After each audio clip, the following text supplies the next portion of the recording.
ঠাঁই নাই ছোট সে আমার তরি সোনার ধানেতে গেছে ভরি। আসলে শিক্ষণীয় বিষয় হলো এটাই যে রবীন্দ্রনাথের সেই কবিতার পংক্তিগুলো আজ আমরা এভাবে ব্যাখ্যা বিশ্লেষণে আনতে পারি যে দুনিয়াতে যার হায়াত শেষ হয়ে গেছে তাকে একদিন মৃত্যুবরণ করতেই হবে, আর সেই মৃত্যুবরণের পরে তার স্থায়ী ঠিকানা হবে এরকম নির্জন পুকুর পাড় অথবা বাঁশঝাড়ের নিচে অথবা গাছের নিচে।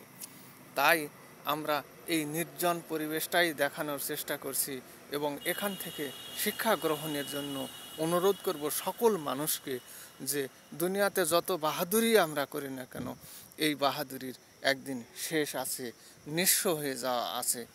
আর সেই সময় আমাদের ঠাঁই হবে এরকম গাছের নিচে, মাটির নিচে, হয়তো কবর কিংবা শৃগাল কুকুরের পেটে যাওয়ার জন্য লাশটা পচেই যাবে আমাদের লাশ নিশ্চিত। তারপরেও আমরা এই দেহটাকে ব্যবহার করি কতই না অসৎ কাজে, কতই না পাপ কাজে লিপ্ত রাখার জন্য আমরা আমাদের এই দেহটাকে ব্যবহার করি।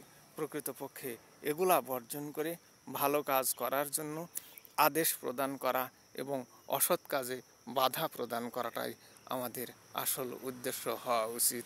ধন্যবাদ সবাইকে।